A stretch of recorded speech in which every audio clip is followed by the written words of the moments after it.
Hi guys, today we'll talk about how can you find fonts installed on your iPhone. We're going to figure out the solution and know how you can do that on your app.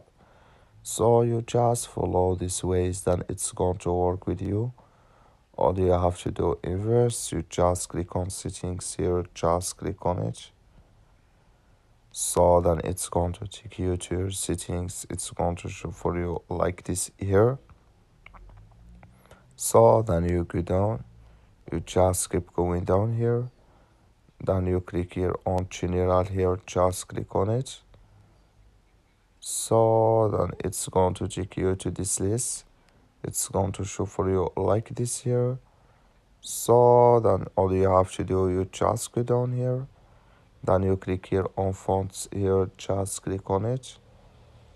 So then it's going to take you to this list. In there you will find all fonts installed you have. I have nothing, but if you have it, you will find it here in this list. So thank you for watching. Don't forget to support us by liking and subscribe.